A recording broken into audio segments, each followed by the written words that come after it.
محمدًا عبده ورسوله يا أيها الذين آمنوا اتقوا الله حق تقاته ولا تموتن إلا وأنتم مسلمون يا أيها الناس اتقوا ربكم الذي خلقكم من نفس واحدة وخلق منها زوجها وبث منهما رجالا كثيرا ونساء واتقوا الله الذي تساءلون به والأرحام إن الله كان عليكم رقيبا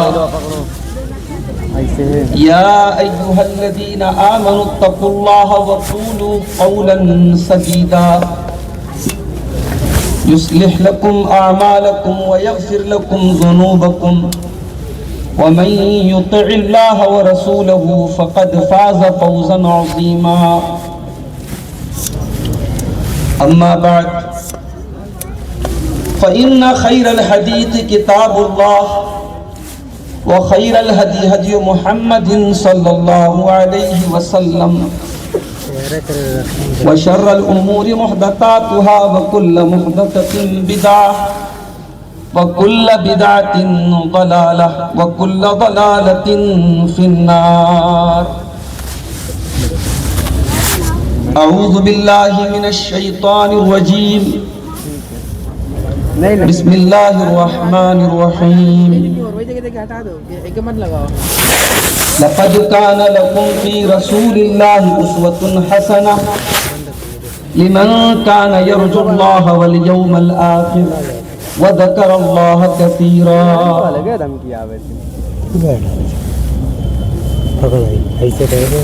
محترم صدر اجلاس، علماء کرام، محترم بزرگوں، نوجوان ساتھیوں، ماں اور بہنوں، پیارے بچے، مقامی جمعیت اہل حدیث بجٹیہا کی جانب سے آج کا یہ شاندار پروگرام منعقد ہوا ہے اور ملک کے نامور علماء اور خطبہ کو آج اس پروگرام میں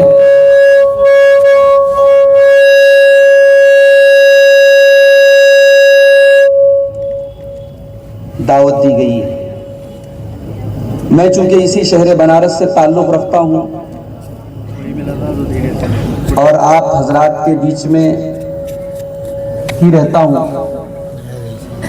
اور جمعیت کا ایک فرد ہونے کی حیثیت سے میں تمام مہمانوں کا، تمام علماء کا آج اس اسٹیج پر استقبال کرتا ہوں اور اللہ سے دعا ہے کہ رب العالمین آج کے اس اجلاس عام کو کامیاب بنائے، بامقصد بنائے، ہماری حاضری کو قبول فرمائے اور بڑے اہم موضوعات پر، چونکہ پروگرام کا جو بنیادی موضوع ہے سیرت النبی کانفرنس ہے، آج کا اس پروگرام کا جو نام ہے سیرت النبی کانفرنس، اور مجھے جو ٹاپک، جو عنوان ذمہ داروں نے دیا ہے اس میں دو باتیں مجھے آپ کے سامنے بیان کریں۔ پہلی بات، سیرت النبی کا اصل پیغام کیا ہے، اللہ کے پیارے نبی کی سیرت سے ہمیں کیا سبق ملتا ہے، کیا پیغام ملتا ہے، ایک چیز تو یہ بتانی ہے مجھے، اور دوسری اہم چیز کہ نوجوانوں کی تربیت کے لیے کسی بھی سماج کا ایک بڑا اہم انگ ہوتے ہیں، بڑا اہم حصہ ہوتے ہیں اس سماج کے نوجوان۔ کہا جاتا ہے کہ قومیں بگڑتی اور بنتی ہیں نوجوانوں سے۔ نوجوان کسی بھی سوسائٹی کی اسٹرینتھ ہوتے ہیں، طاقت ہوتے ہیں، تو نوجوانوں کی تربیت کے تعلق سے، ان کی پرسنالٹی ڈیولپمنٹ کے تعلق سے، ان کی شخصیت کو بنانے کے تعلق سے اللہ کے پیارے نبی کی سیرت میں ہمیں کیا رہنمائی ملتی ہے، یہ میرا آج کا ٹاپک ہے۔ میرے بھائیوں، نبی اکرم صلی اللہ علیہ وسلم کی سیرت اس دنیا کے کامل ترین انسان کی سیرت. آپ کے جیسا انسان نہ آیا ہے نہ آئے گا. آپ کی شخصیت ہر اعتبار سے مکمل شخصیت ہے، اور یہی وجہ ہے کہ رہتی دنیا تک کے لیے اللہ تعالیٰ نے اگر نمونہ اور آئیڈیل اگر کسی کی ذات کو قرار دیا ہے، کسی شخصیت کو اگر قرار دیا ہے، تو وہ شخصیت جناب محمد رسول اللہ صلی اللہ علیہ وسلم کی. سورہ احزاب کی وہ آیت جو میں نے آپ کے سامنے خطبہ مسنونہ کے بعد پڑھی ہے، اس آیت میں اللہ نے یہی پیغام دیا: لَقَدْ كَانَ لَكُمْ فِي رَسُولِ اللَّهِ أُسْوَةٌ حَسَنَةٌ لِمَنْ كَانَ يَرْجُو اللَّهَ وَالْيَوْمَ الْآخِرَ. میرے رسول کی زندگی اسوہ حسنہ ہے، بہترین نمونہ ہے. اگر تمہیں کسی کو آئیڈیل بنانا ہے، نمونہ بنانا ہے، تو نمونہ بنانے کے لیے سب سے بہترین اگر کوئی ہستی ہے تو اللہ کے رسول کی ہستی. آپ کے اخلاق اور آپ کے کیریکٹر کی گواہی اللہ نے دی، اور قرآن کے 29ویں پارے میں اللہ نے اعلان کر دیا: وَإِنَّكَ لَعَلَىٰ خُلُقٍ عَظِيمٍ. اے نبی، آپ عظیم اخلاق کے مالک ہیں، آپ کے جیسا اخلاق کسی کا نہیں ہے. اللہ کے رسول کی زندگی کا سب سے بڑا سبب کیا ہے؟ آپ دنیا میں کیا مشن لے کر کے آئے، کیا دینے کے لیے آئے؟ آئیے قرآن سے پوچھتے ہیں. سورہ آل عمران میں اللہ فرماتا ہے: لَقَدْ مَنَّ اللَّهُ عَلَى الْمُؤْمِنِينَ إِذْ بَعَثَ فِيهِمْ رَسُولًا مِّنْ أَنفُسِهِمْ يَتْلُو عَلَيْهِمْ آيَاتِهِ وَيُزَكِّيهِمْ وَيُعَلِّمُهُمُ الْكِتَابَ وَالْحِكْمَةَ وَإِن كَانُوا مِن قَبْلُ لَفِي ضَلَالٍ مُّبِينٍ.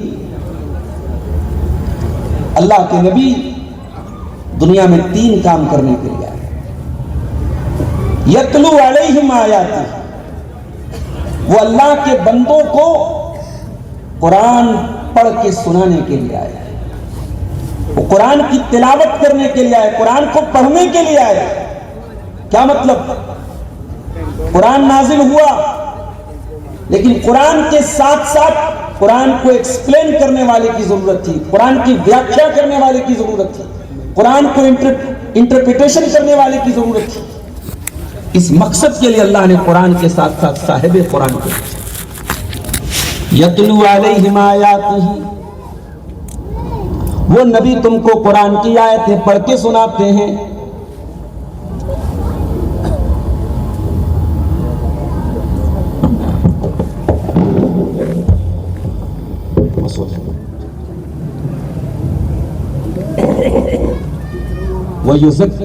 وَيُزَكِّيهِمْ، اور وہ نبی لوگوں کا تزکیہ کرنے کے لیے آئے، لوگوں کو گندگیوں سے پاک کرنے کے لیے آئے، برے اخلاق سے، بری چیزوں سے، ہر قسم کی گندی رسم و رواج سے، ہر قسم کی گندگی سے انسانیت کو پاک کرنے آئے. پتہ یہ چلا کہ نبی کی زندگی کا پہلا کام قرآن پڑھ کر کے سنانا، دوسرا کام لوگوں کا تزکیہ کرنا، لوگوں کی تربیت کرنا، لوگوں کو سنوارنا، اور تیسرا کام کیا تھا؟ وَيُعَلِّمُهُمُ الْكِتَابَ وَالْحِكْمَةَ، اور وہ نبی تم کو قرآن و حدیث کی، قرآن و حکمت کی، قرآن و سنت کی تعلیم دینے کے لیے آئے. تو سیرت النبی کا یہ 3 بڑا پیغام ہے. پہلا پیغام، ہم علم حاصل کریں، ہم سیکھیں اور سکھائیں، تعلم اور تعلیم، علم حاصل کرو اور دوسروں تک علم کو پہنچاؤ. یہ نبی کی زندگی کا پہلا پیغام. آج افسوس کے ساتھ کہنا پڑتا ہے، ہم لوگ جس علاقے میں بیٹھے ہیں، یہ بنارس کی وہ آبادی ہے، بڑی گھنی آبادی کا علاقہ ہے، بجڈیہ کا علاقہ. اور چونکہ میں اسی علاقے میں دن کے 6-7 گھنٹے اسی علاقے میں رہتا ہوں اور پڑھاتا ہوں، میں بہت ساری چیزوں کو محسوس کر سکتا ہوں اس علاقے کی. آج ہماری قوم کی حالت تعلیم کے تعلق سے یہ ہے میرے بھائیوں کہ بچہ جہاں ذرا سا بڑا ہوا، شعور کو پہنچا، 12 سال کا ہوا، 13 سال کا ہوا، اس کی تعلیم چھوڑا کر کے اس کو کام پہ لگا دیا جاتا ہے. میں مانتا ہوں یہ غریب آبادی ہے، غریب بستی ہے، روزی روٹی کے مسائل ہیں، لیکن آپ ایک بات یاد رکھیے، جس بچے کے اندر پڑھنے کا ٹیلنٹ ہے وہ پڑھ سکتا ہے، اور آپ نے اپنی روزی روٹی کے مسئلے کو لے کر کے اس کی پڑھائی چھڑا دی، زندگی کے جس موڑ پر بھی وہ تعلیم سے محرومی کی وجہ سے کسی پریشانی میں گرفتار ہوگا، کسی مشکل میں پڑے گا، اپنے باپ کو گالی دے گا، اپنے ماں باپ کو برا بھلا کہے گا۔ آپ چند دنوں کے آرام کے لیے اپنے بچوں کی زندگیوں کو برباد نہ کریں میرے بھائیوں۔ دنیا کی وہی قومیں کامیاب ہوتی ہیں جو اپنے پیٹ پر قابو پا لیں، اپنے لائف اسٹائل کو تھوڑا کمزور کر لیں، اپنی زندگی کی ضروریات کو تھوڑا مختصر کر لیں، مگر اپنے بچوں کی تعلیم پر توجہ دیں۔ بڑے افسوس کی بات ہے کہ جس نبی کی زندگی میں سب سے پہلا سبق یہ ہے کہ پڑھو اور پڑھاؤ، جس نبی پر قرآن کی پہلی آیت جو نازل ہوتی ہے وہ اقرا کے نام سے نازل ہوتی ہے کہ پڑھو، آج اس نبی کے ماننے والے، آج سرکاری سروے ہوتا ہے، اور جب اس سروے میں ہم اپنے اس علاقے کو اور بنارس کی اکثر مسلم علاقوں کا جب ہم سروے کرتے ہیں تو اکثر گھروں میں جو لوگوں کا تعلیمی پرسنٹیج ہے، جو لوگوں کا تعلیمی تناسب ہے، مردوں کی بات اگر کی جائے تو اکثر لوگ یعنی پرائمری پاس بھی نہیں ہیں۔ حکومت کی نظر میں تو ہائی اسکول کے نیچے اگر کوئی درجہ 10 سے نیچے اگر کوئی پڑھا ہے تو وہ پڑھا ہی نہیں ہے، ان پڑھ ہے وہ، لیکن یہاں تو حالت یہ کہ پرائمری کی تعلیم سے بھی لوگ دور ہیں۔ تو اللہ کے نبی ہم کو پہلا سبق جو آپ کی سیرت سے ملا، پڑھو اور پڑھاؤ۔ اور یہاں ایک بات اور یاد رکھیں، جب تعلیم کی بات آتی ہے تو ہم دونوں قسم کی تعلیم کی بات کرتے ہیں۔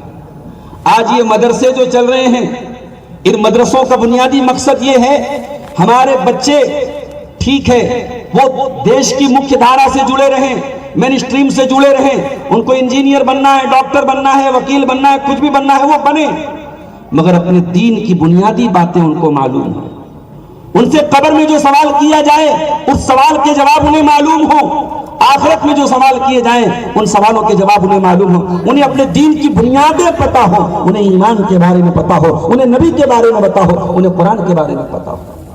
تو میرے بھائیو، اپنے بچوں کو آپ دنیا کی تعلیم بھی دیں اور دین کی تعلیم بھی دیں۔ نبی کی سیرت کا یہ پہلا پیغام ہے۔ دوسرا پیغام وَيُزَكِّيهِمْ، اللہ کے پیارے نبی ہمارا تزکیہ کرنے کے لیے آئے، ہر قسم کی گندگی سے، ہر قسم کے برے اخلاق سے، ہر قسم کی خرابی سے اپنے آپ کو پاک کیجئے، صاف کیجئے۔ آپ کے نبی آپ کو اخلاقی گندگی سے پاک کرنے کے لیے آئے تھے۔ اگر آپ کسی اخلاقی گندگی میں مبتلا ہوں گے، کسی برائی میں کے شکار ہوں گے، تو دنیا آپ کو دیکھ کر کے اسلام کو جسٹیفائی کرے گی، دنیا آپ کے اخلاق کو بنیاد بنا کے اسلام کو گالیاں دے گی۔ آج ملک میں کوئی گھٹنا ہوتی ہے، میڈیا اس کا ذمہ دار پوری قوم کو قرار دیتا ہے۔ آج حالات یہ بن گئے، اسلامو فوبیا کا وہ دور آ گیا کہ اگر کہیں کوئی گھٹنا ہوتی ہے اور اس گھٹنا میں کسی طریقے سے اگر مسلم نام آ گیا تو پوری قوم کو اور قوم کے نام پہ پھر مذہب اسلام کو بھی نشانہ بنایا جاتا ہے۔ ایسے نازک دور میں ہماری اور ذمہ داری ہے کہ ہم اللہ کے نبی کی سیرت کے اس پیغام پر عمل کریں، وَيُزَكِّيهِمْ، ہم اپنا تزکیہ کریں، اپنی تربیت کریں۔ اور تیسرا مقصد وَيُعَلِّمُهُمُ الْكِتَابَ وَالْحِكْمَةَ، اور اللہ کے نبی تمہیں کتاب و حکمت سکھانے آئے تھے، جو شریعت کے آتھینٹک سورسز ہیں، تمہیں شریعت پر عمل کرنا ہے، قرآن کو لے لو، حدیث کو لے لو، قرآن و سنت کی طرف چلے آؤ۔ اور اللہ کا کرم ہے آج کا یہ اسٹیج کسی شخصیت کی طرف نہیں بلا رہا ہے، کسی فرقے کی طرف نہیں بلا رہا ہے، آج کا یہ اسٹیج اسی کتاب و سنت کی طرف آپ کو دعوت دے رہا ہے جو پیارے نبی کی سیرت کا بنیادی پیغام تھا۔ پیارے نبی آئے تھے دنیا میں کتاب و سنت کو سکھانے کے لیے، اور آج اسی کتاب و سنت کو عام کرنے کے لیے یہ جمعیتیں بنی ہیں، یہ پلیٹ فارم سجایا گیا ہے، یہ اسٹیج سجایا گیا ہے، اور اسی کتاب و سنت کے پلیٹ فارم کی طرف آپ کو دعوت دی جا رہی ہے۔ میرے بھائیوں، میرے موضوع کا دوسرا حصہ ہے نوجوانوں کی تربیت میں سیرت النبی کا کیا رول ہے۔ اللہ کے رسول کی سیرت میں ہمیں نوجوان بڑے اہم رول میں نظر آتے ہیں۔ اللہ کے نبی کے صحابہ میں جو ٹاپ کے صحابہ ہیں وہ نوجوان ہمیں نظر آتے ہیں۔ یہ حضرت علی کون تھے؟ بہت کم عمری میں انہوں نے اسلام قبول کیا تھا۔ یہ حضرت عبداللہ ابن مسعود کون تھے؟ بہت کم عمری میں 20-22 سال کی عمر میں انہوں نے اسلام قبول کیا. یہ حضرت بلال، یہ حضرت زید بن حارثہ، یہ مصعب بن عمیر، یہ حضرت خالد بن ولید، یہ تمام کے تمام صحابہ جو اسلام کے سرخیل صحابہ ہیں، جو پیارے نبی کے ٹاپ کے صحابہ ہیں، جنہوں نے اپنے خون جگر سے اسلام کے پودے کو سینچا ہے، اسلام کے پودے کو پانی دیا ہے اور پیارے نبی کا ساتھ دیا ہے. یہ اکثر صحابہ اس میں سے نوجوان تھے. اللہ کے نبی کی جو ٹیم تھی صحابہ کی، اس میں میجورٹی نوجوانوں کی تھی. میرے پیارے ساتھیوں، ایک نوجوان جب جوانی کی دہلیز پہ قدم رکھتا ہے تو 3 چیزیں اس کی زندگی میں بہت بڑا مسئلہ بن کے سامنے آتی ہیں.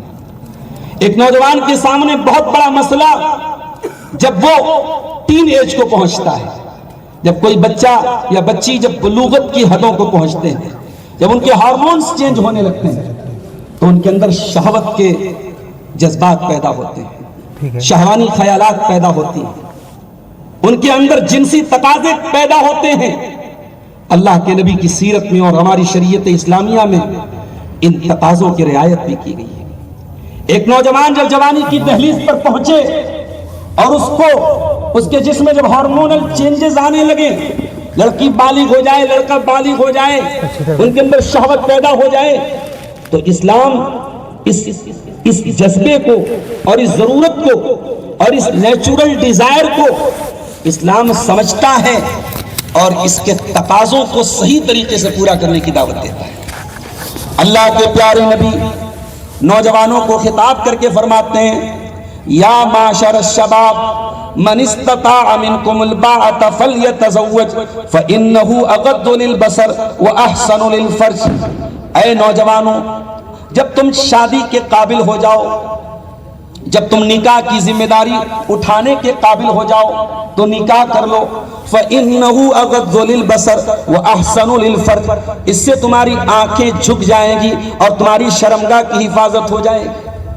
غور کیجئے، نبی نے یہ نہیں بتایا کہ آپ رات بھر تقریر سنیے اور آپ کی یہ نیچرل ڈیزائر پوری ہو جائے گی. نہیں، نبی نے یہ نہیں بتایا کہ تہجد پڑھتے رہیے اور آپ کے جسم کی یہ جو ضرورت ہے یہ پوری ہو جائے گی. نہیں، نبی نے اس ضرورت کو پورا کرنے کے لیے نکاح کا طریقہ بتایا اور اس ضرورت کو پورا کرنے کے جو حرام طریقے ہیں اسلام نے ان کو حرام قرار دیا.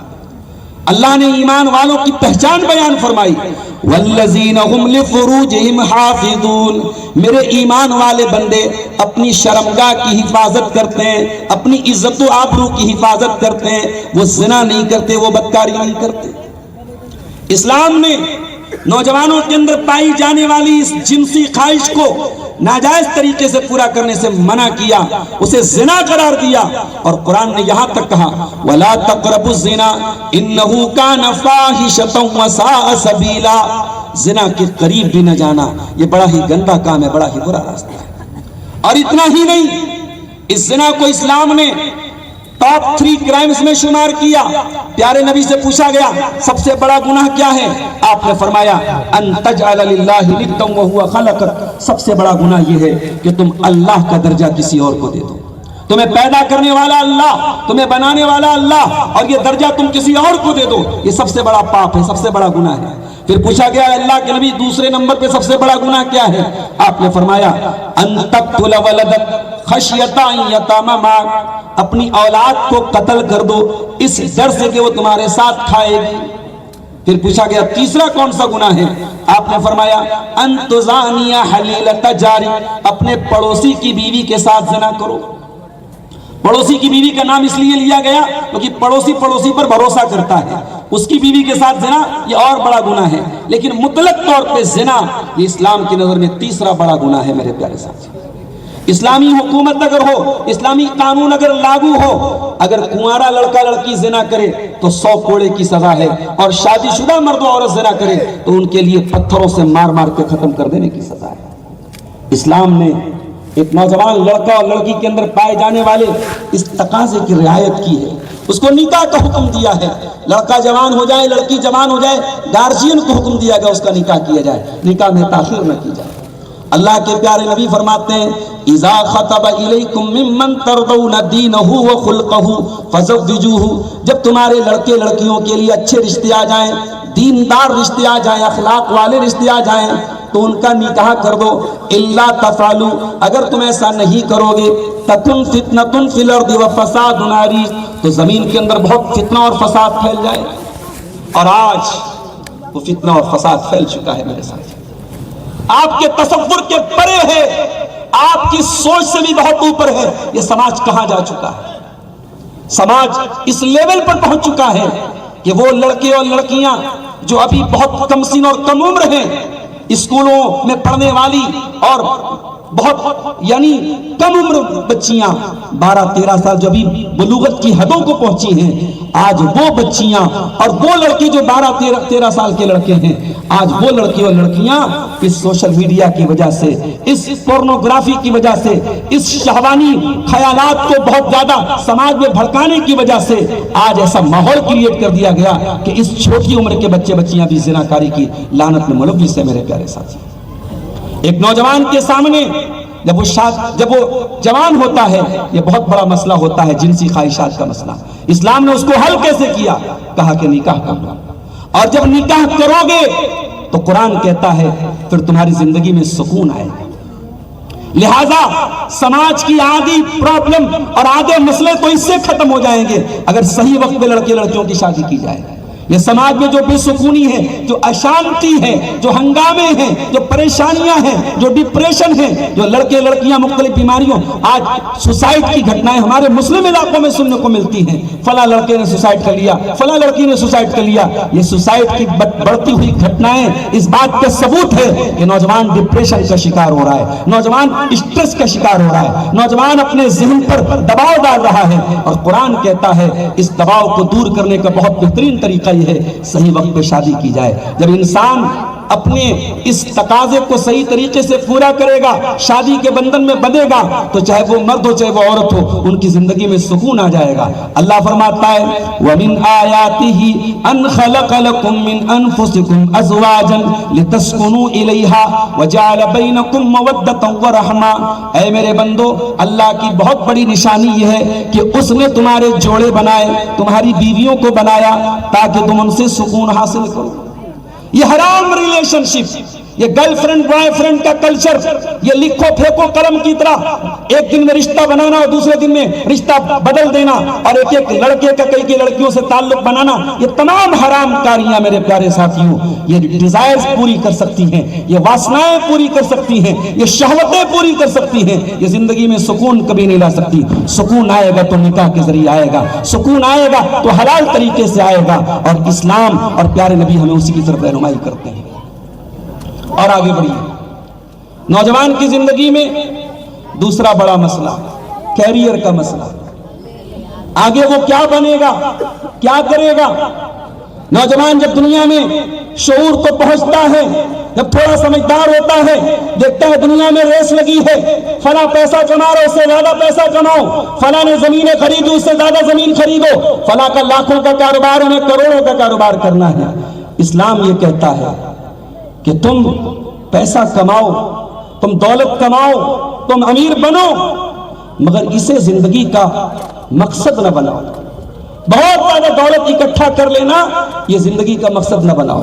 اللہ کے پیارے نبی فرماتے ہیں لیس الغنى عن کثرت العرض ولكن الغنى غنى النفس. ارے بہت دولت آ گئی، بہت سامان آ گیا، لیکن سکون نہیں مل پائے گا. دنیا کے بڑے بڑے ارب پتیوں کو بھی راتوں میں نیند نہیں آ رہی ہے. کبھی چوروں کا ڈر ہے، کبھی ای ڈی کا ڈر ہے، کبھی سی بی آئی کا ڈر ہے، کبھی انکم ٹیکس کا ڈر ہے. اور غریب بیچارہ جس کی کوئی خاص آمدنی نہیں ہے وہ بڑے سکون سے رات میں سوتا ہے. میرے پیارے ساتھیوں، پیارے نبی نے بہت بڑا میسج دیا، بہت بڑا پیغام دیا. لیس الغنى غنى العرض. سامان کا زیادہ ہو جانا، دولت کا زیادہ ہو جانا یہ مالداری نہیں ہے. مالداری نفس کی مالداری ہے. مالداری یہ ہے کہ آپ کا دل پرسکون ہو، آپ کا نفس مطمئن ہے. ہماری شریعت ہم سے یہ کہتی ہے ہم پیسہ کمائیں، لیکن پیسہ کمانے کی دوڑ میں اندھے نہ ہو جائیں. پیسہ کمائیں مگر سوچ یہ نہ ہو کہ پیسہ آنا چاہیے چاہے جیسے آئے. سوچ یہ ہونی چاہیے پیسہ حلال طریقے سے آئے. اور حلال کا طریقہ کیا ہے؟ معاف کیجئے گا، آج مزاج ایسا بنا دیا گیا جب ہم حلال حرام کی بات کرتے ہیں تو کچھ لوگ کہتے ہیں مولوی صاحب بس کیجئے، آپ تو ہر چیز کو حرام کہتے ہیں. اللہ اکبر. اگر کوئی یہ جملہ استعمال کرتا ہے کہ علماء ہر چیز کو حرام بولتے ہیں یا شریعت ہر چیز کو حرام بولتی ہے، وہ اسلام پر جھوٹ باندھ رہا ہے، وہ علماء پر جھوٹ باندھ رہا ہے۔ ارے اللہ کے بندو، حرام تو لسٹڈ ہے، حرام تو لمیٹڈ ہے، لیکن حلال ان لمیٹڈ ہے۔ اللہ نے حرام کی لسٹ بتائی کہ چوری نہ کرو، رشوت نہ کھاؤ، سود نہ کھاؤ، بیاج نہ کھاؤ، حرام طریقے سے پیسہ نہ کماؤ، لیکن حلال کی کوئی لسٹ نہیں بنائی۔ اللہ نے فرمایا یا ایھا الذین آمنوا کلوا مما فی الارض حلالا طیبا، اے ایمان والو، زمین میں جتنی حلال روزی ہے، جتنی پاک روزی ہے، تم کھا سکتے ہو۔ حلال کھانے پہ کوئی پابندی نہیں ہے۔ حلال پیسہ کتنا کما سکتے ہو، کماؤ نا۔ اور بات یاد رکھیے گا، صحابہ میں سارے صحابہ پھٹے پرانے کپڑے پہننے والے نہیں تھے، سارے صحابہ جھوپڑی میں رہنے والے نہیں تھے۔ صحابہ میں عثمان غنی جیسے کروڑ پتی بھی تھے، صحابہ میں عبد الرحمن بن عوف جیسے بلینئر اور ملینئر بھی تھے، صحابہ میں حضرت عباس جیسے لوگ بھی تھے۔ جب انتقال ہوا تو کئی کروڑ کا سونا چھوڑ کے گئے تھے۔ اسلام آپ کو پیسہ کمانے سے منع نہیں کرتا ہے۔ میرے بھائیوں، دولت کمائیے، اسلام کہتا ہے دولت کمائیے۔ آپ کی مسجدیں اسی دولت سے چلیں گی، آپ کے مدرسے اسی دولت سے چلیں گے، یہ دعوت کے کام اس دولت سے چلیں گے۔ دولت کمانا برا نہیں ہے، مگر اس دولت کے پیچھے ایسے پاگل ہو جانا، حلال بھول جانا، حرام بھول جانا، یہ غلط ہے۔ اللہ کے پیارے نبی نے فرمایا یأتی علی الناس زمان لا یبالی المرء من این اخذ المال، ایک زمانہ لوگوں پر ایسا آئے گا، لوگ پرواہ نہیں کریں گے مال کہاں سے کما رہے ہیں، حلال طریقے سے کما رہے ہیں، حرام طریقے سے کما رہے ہیں۔ میرے پیارے ساتھیوں، آج اذان ہو رہی ہے، مسجد بغل میں ہے، گدی پہ بیٹھ کے ہمارے بنارس کا ساڑی کا کاروبار کر رہا ہے، اذان کی آواز اس کے کانوں تک پہنچ رہی ہے، مگر اس کے بزنس، اس کے ٹرانزیکشن، اس کے کاروبار پہ کوئی فرق نہیں پڑ رہا ہے۔ یہ ایمان والے کی پہچان نہیں ہے، یہ مومن کی پہچان نہیں ہے۔ مومن کی پہچان کیا ہے؟ رجال لا تلہیہم تجارت ولا بیع عن ذکر اللہ واقام الصلاۃ وایتاء الزکاۃ یخافون یوما تتقلب فیہ القلوب والابصار۔ اللہ کے نیک بندے وہ ہیں، ان کا کاروبار، ان کا لین دین ان کو نماز سے غافل نہیں کرتا ہے، ان کے دل میں آخرت کا ڈر ہوتا ہے، ان کے دل میں قیامت کا ڈر ہوتا ہے۔ میرے پیارے ساتھیوں، اسلام کیریئر بنانے کے تعلق سے اور مستقبل میں پیسہ کمانے کے تعلق سے اسلام ہم سے یہ بھی کہتا ہے کہ ہم لوگوں کی صلاحیتوں کو پہچانیں۔ پیارے نبی کی سیرت ہمیں یہ بھی بتاتی ہے ہم صلاحیتوں کو پہچانیں۔ ہر آدمی نوکری نہیں کر سکتا، ہر آدمی بزنس نہیں کر سکتا، ہر آدمی ضروری نہیں کہ ایک ہی لائن میں جائے، ایک ہی فیلڈ میں جائے۔ ہم لوگوں کی صلاحیت اور ٹیلنٹ کے حساب سے ان سے کام لیں۔ صحابہ کرام میں کوئی خالد بن ولید ہے جن کی تلوار جنگوں میں کام آتی ہے۔ صحابہ کرام میں کوئی عبداللہ ابن مسعود ہے جو اپنے علم کا دریا بہاتے ہیں۔ صحابہ کرام میں کوئی زید بن ثابت ہے جو قرآن کو لکھنے کا کام کرتے ہیں۔ صحابہ کرام میں کوئی سلمان فارسی ہے جو صحابہ کو خندق کھودنے کی رائے دیتے ہیں۔ ان کے ٹیلنٹس الگ الگ ہیں، ان کی صلاحیتیں الگ الگ ہیں، اور پیارے نبی نے یہی درس دیا امت کو کہ اسٹرینتھ کو پہچانو، صلاحیتوں کو پہچانو، جو جس کام کے لائق ہے اس کو وہ کام دو، سب کو ایک لاٹھی سے نہ ہانکو۔ میرے پیارے ساتھیوں، آج مسلمان کاروباری لائن میں کیوں پیچھے ہے، آج ہم بزنس کے لائن میں کیوں پیچھے ہیں، اس کی ایک وجہ یہ بھی ہے کہ اپنے پیارے رسول کی زندگی سے جو ایک بہت بڑا سبق ہمیں ملا ہے کہ ہم صلاحیتوں کے اعتبار سے لوگوں سے کام لیں، ہم وہ کام نہیں لے رہے ہیں۔ بڑی بڑی اچھی صلاحیتیں ہیں، ان کو ہم غلط جگہ پہ استعمال کر رہے ہیں، لوگوں کی صلاحیتوں کو برباد کر رہے ہیں۔ پیارے نبی کی سیرت ہمیں ایک سبق اور دیتی ہے، پروڈکٹیوٹی آپ کے اندر کتنی ہے، آپ اپنے وقت کا صحیح استعمال کتنا کرتے ہیں۔ آج ہماری زندگیوں میں کوئی ٹائم مینجمنٹ نہیں ہے، کوئی رات کو 2 بجے سو رہا ہے، کوئی 3 بجے سو رہا ہے، کوئی صبح 11 بجے اٹھ رہا ہے۔ ہماری گدیوں کے کھلنے کا کوئی ٹائم نہیں، ہمارے کاروبار کا کوئی ٹائم نہیں، کوئی رات بھر مشین چلا رہا ہے۔ یہ کیا ہے؟ یہ اللہ کے نبی کی سیرت کے خلاف ہے میرے پیارے ساتھی۔ اللہ کے پیارے نبی کی سیرت ہمیں کیا بتاتی ہے؟ آپ عشاء کے بعد جتنا جلدی ممکن ہو سو جاتے تھے. عشاء کے بعد اللہ کے پیارے نبی بات چیت کو بھی ناپسند کرتے تھے, اور صبح فجر کے پہلے اللہ کے نبی نے اٹھنے کی تعلیم دی. آپ نے دعائیں کی, اللہم بارک لامتی فی بکورہا, اے اللہ میری امت کے صبح کے وقت میں برکت دے. یہ امت کہاں سے ترقی کرے گی جس وقت کے لیے برکت کی دعائیں کی ہے پیارے نبی نے, وہ وقت تو ہم سو کر کے گزار دیتے ہیں. آج آپ صبح سویرے کسی شہر کے ہائی وے پہ نکل جائیں, آپ کو نوجوان سڑکوں پہ دوڑتا نظر آ جائے گا. کوئی پولیس کی تیاری کر رہا ہے, کوئی آرمی کی تیاری کر رہا ہے. وہ مسلمان نہیں ہے, اس کو کسی نے یہ حدیث نہیں سنائی. وہ صبح اٹھ کر کے 3 بجے وہ ہائی وے پہ دوڑ لگا رہا ہے, وہ جاگنگ کر رہا ہے, وہ کسرت کر رہا ہے, وہ ورزش کر رہا ہے. اور ہمارا نوجوان رات کو 2 بجے چکن ٹکا کھا کے آرام سے سو رہا ہے. ہماری زندگیوں میں یہ آئی ہوئی عیش پرستی, میرے بھائیوں یاد رکھیے, یہ ہمیں برباد کر رہی ہے. پیارے نبی کی سیرت ہمیں یہ بتاتی ہے, عیش پرست نہ بنو, آرام طلب نہ بنو, اپنے ٹائم کو مینج کرنا سیکھو. اسی لیے ہمارے نبی نے ہمیں ٹائم سے نماز پڑھنے کا حکم دیا. آپ ظہر کبھی بھی نہیں پڑھ سکتے, ظہر کے ٹائم ظہر پڑھیں گے, عصر کے ٹائم عصر پڑھیں گے, مغرب کے ٹائم مغرب پڑھیں گے. اگر آپ ٹائم مس ہو جائیں اور نماز ٹائم کے بعد پڑھیں گے, وہ ٹائم پر ادا نماز اگر نہیں ہوئی تو آپ کو وہ ثواب نہیں ملے گا جو صحیح وقت پر ملا تھا. ان الصلاۃ کانت علی المؤمنین کتابا موقوتا, نماز اپنے وقت پر آپ کو پڑھنی ہے میرے پیارے ساتھیوں. تو یہ روزی روٹی کا مسئلہ ہے. اسلام روزی روٹی کے مسئلے کو حل کرتا ہے. جمعہ کا دن ہے, جمعہ کی نماز آپ نے پڑھ لی, اسلام تو یہاں تک کہتا ہے جمعہ کے دن بھی چھٹی نہ مناؤ. وَإِذَا قُضِيَتِ الصَّلَاةُ فَانتَشِرُوا فِي الْأَرْضِ وَابْتَغُوا مِن فَضْلِ اللَّهِ. نماز پڑھ لیے, نماز سے فارغ ہو چکے, اب جاؤ اور زمین میں پھیل جاؤ اور اللہ کا رزق تلاش کرو. تو یاد رکھیے, اسلام آپ کو کیریئر بنانے سے منع نہیں کرتا, اسلام آپ کو پیسہ کمانے سے منع نہیں کرتا. ہاں, اس راہ میں آپ اللہ کو بھول جائیں, اس سے منع کرتا ہے. اللہ کے نبی فرماتے ہیں, حدیث قدسی ہے, اللہ تعالیٰ کہتا ہے, یا ابن آدم تفرغ لعبادتی, اے آدم کے بیٹے تو میری عبادت کے لیے اپنے آپ کو فری کر دے. املا صدرک کا غنا, تو میری عبادت کے لیے اپنے آپ کو فری کر دے, میں تیرے سینے کو مالداری سے بھر دوں گا, تیرے فقر و فاقہ کو دور کر دوں گا. آج ہماری زندگیوں میں دولت ہے, پیسہ ہے, شہرت ہے, اگر نماز نہیں ہے, اللہ کا ذکر نہیں ہے, معاف کیجئے, ہم سکون سے محروم ہیں, ہم برکت سے محروم ہیں میرے پیارے ساتھی. نوجوانوں کی تربیت کے تعلق سے تیسرا اہم پوائنٹ جس پر میں بات رکھنا چاہتا ہوں, آج نوجوانوں میں بہت سارے بگاڑ ہمیں نظر آ رہے ہیں. اس میں ایک بہت بڑا بگاڑ کیا ہے؟ نوجوانوں کے اندر ہم یہ چیز دیکھ رہے ہیں کہ آج غلط راستوں پر ہمارا نوجوان جا رہا ہے. آج خاص طور سے شرمگاہ سے متعلق گناہ بہت زیادہ ہو رہے ہیں.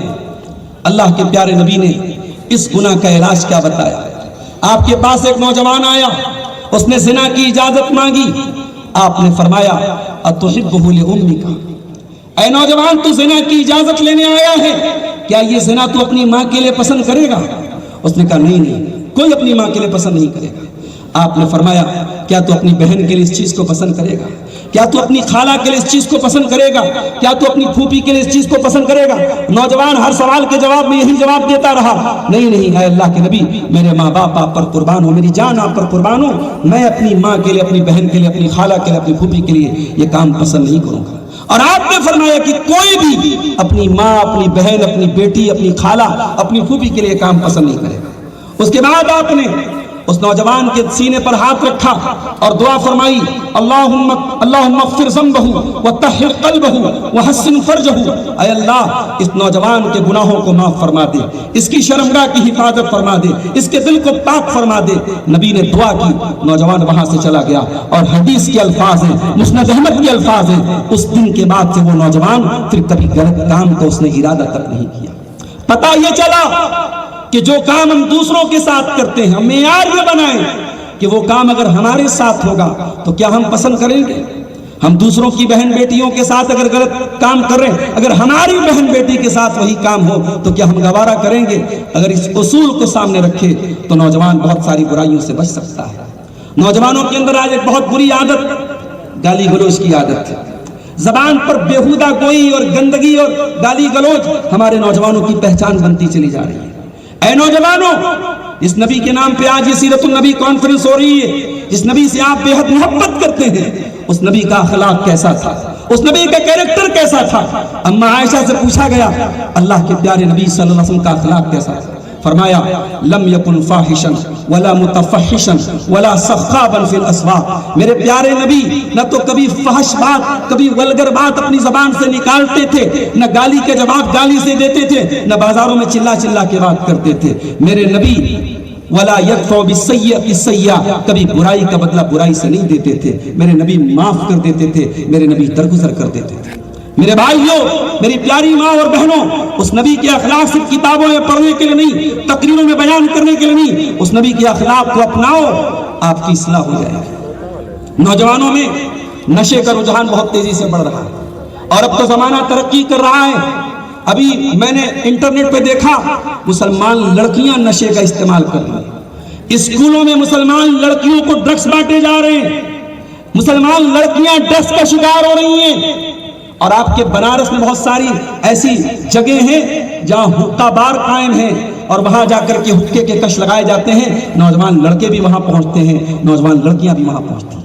یہ نشہ کی لعنت، یہ نشے کی لت ہماری قوم کو برباد کر رہی ہے۔ اور نشہ کرنے والے سے پوچھو تو یہ گٹکھا کیوں کھاتا ہے، تو یہ سگریٹ کیوں پیتا ہے، تو یہ شراب کیوں پیتا ہے، تو یہ پاؤڈر کیوں استعمال کرتا ہے؟ وہ کہتا ہے اس سے مجھے سکون ملتا ہے۔ اللہ اکبر! جو چیز تیرے جسم کو برباد کر رہی ہے، جو چیز تیرے شریر کو چھلنی کر رہی ہے، جو چیز تجھے دھیرے دھیرے تیری موت کی طرف لے کے جا رہی ہے، تو اس سے سکون حاصل کر رہا ہے۔ اے کاش تو نے سکون کا صحیح مطلب جانا ہوتا۔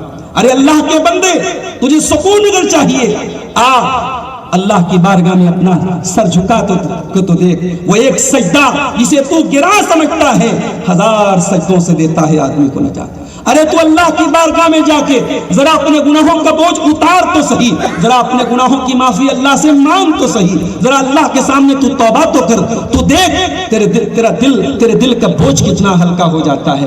تو کبھی کسی اچھے قاری کی آواز میں قرآن کی تلاوت تو سن، تو بیٹھ کے قرآن کو پڑھ تو صحیح، تو قرآن کو سمجھ تو صحیح۔ الا بذکر اللہ تطمئن القلوب، یہ نشہ تجھے سکون نہیں دے رہا ہے، تیرے گھر کو برباد کر رہا ہے، تیرے ضمیر کو برباد کر رہا ہے، تیرے شریر کو برباد کر رہا ہے۔ تجھے سکون چاہیے تو اللہ کے ذکر کی طرف لوٹ آ، تو قرآن کی طرف لوٹ آ۔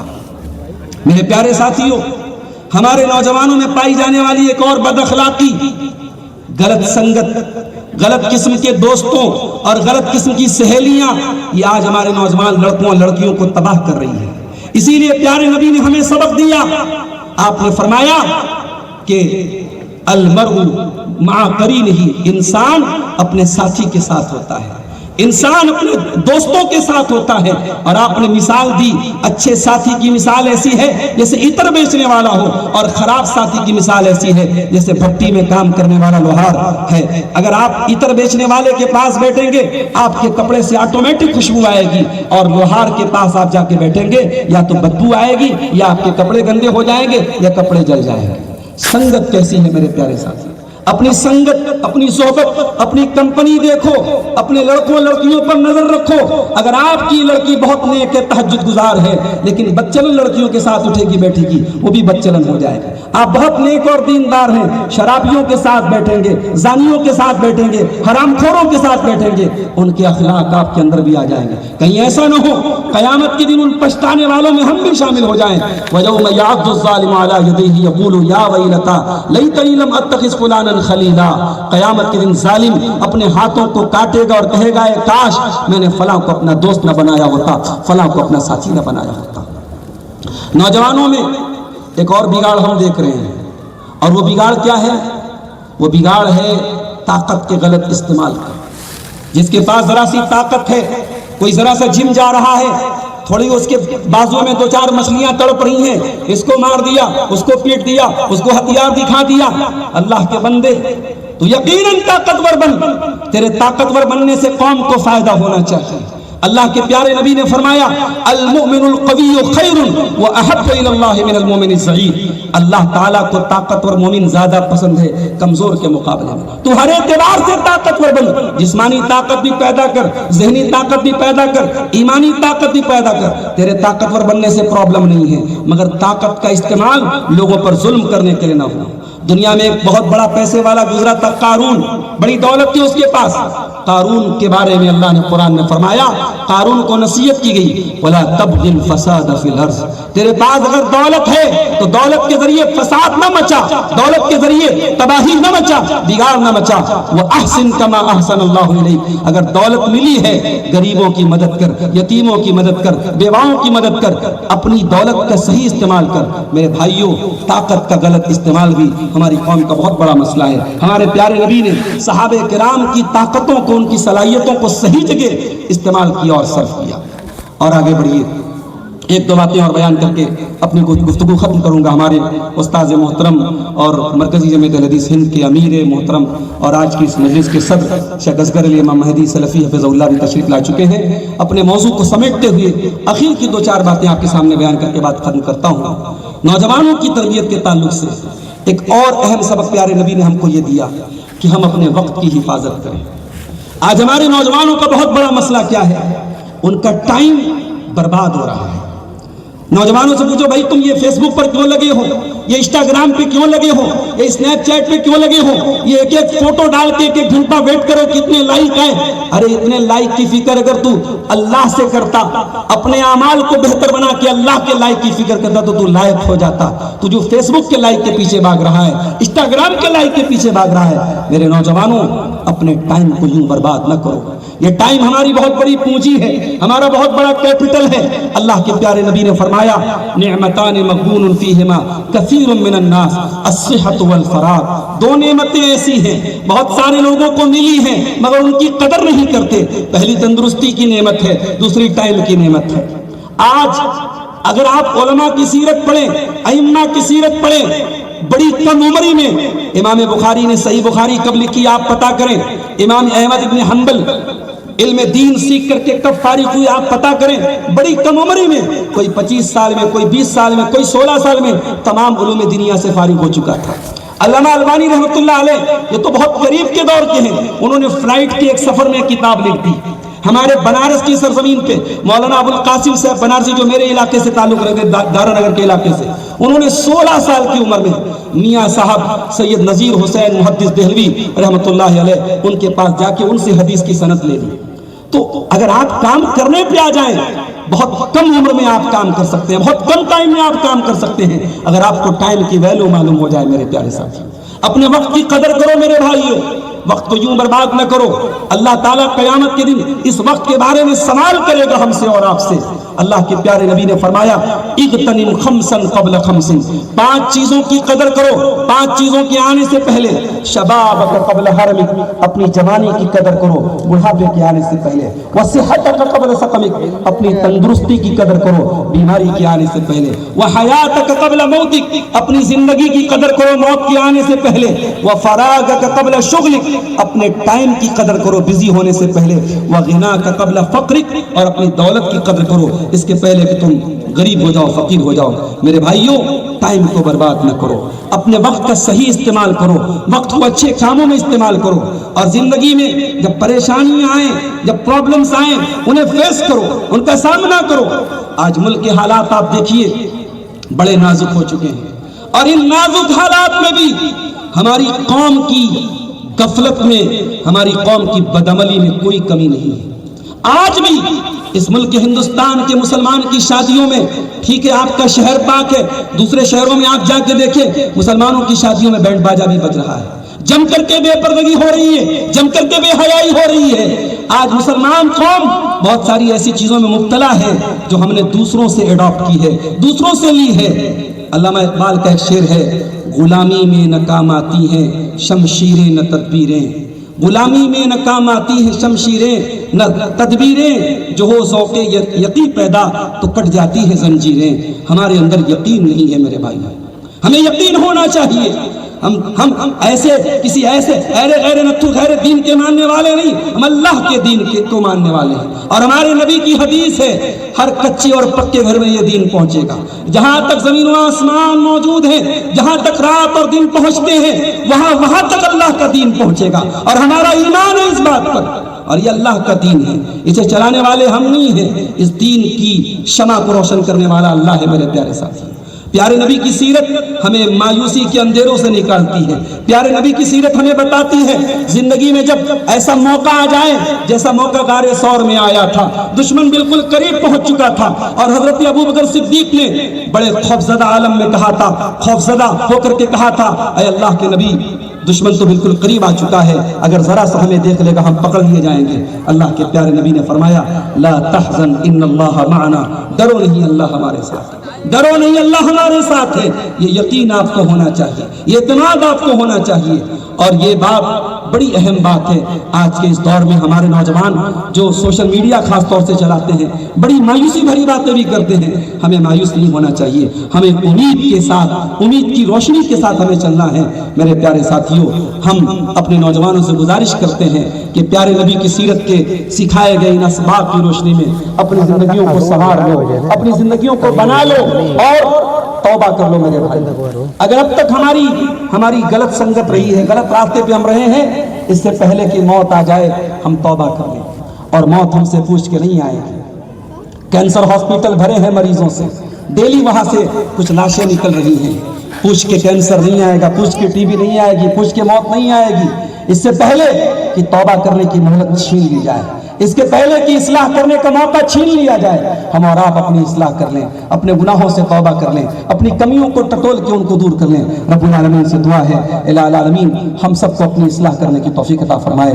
ہمارے نوجوانوں کو سیرت النبی کی روشنی میں اپنی کمیوں اور خرابیوں کو دور کرنے کی اللہ تعالیٰ توفیق عطا فرمائے. جاتے جاتے ایک بڑی اہم اپیل آپ سے کرنا چاہتا ہوں. آپ کے اسی بنارس سے سٹا ہوا مغل سرائے کا علاقہ ہے, وہاں اللہ کے فضل و کرم سے مسجد کے لیے ایک زمین لی گئی اور اسی زمین پہ مسجد کو تعمیر کرنے کا ارادہ ہے. تقریباً 10 لاکھ کا خرچ ہے اور وہاں بہت تھوڑے سے لوگ ہیں جو اس مسجد کے لیے تعاون کر سکتے ہیں. وہاں کے احباب باہر اسٹال لگا کر کے بیٹھے ہوئے ہیں. آپ تمام حضرات سے گزارش ہے کہ جاتے جاتے اللہ کے اس گھر کے لیے آپ تعاون کر کے جائیں. ان کے پاس بار کوڈ بھی ہے, اسکینر کوڈ بھی ہے, آپ آن لائن بھی ان کا تعاون کر سکتے ہیں. مجھے یقین ہے کہ اللہ کے اس گھر کی تعمیر میں آپ بڑھ چڑھ کر کے حصہ لیں گے. اللہ تعالیٰ آپ کے ان صدقات اور نیکیوں کو قبول فرمائے. آمین. وآخر دعوانا ان الحمد للہ رب العالمین. والسلام علیکم ورحمۃ اللہ وبرکاتہ.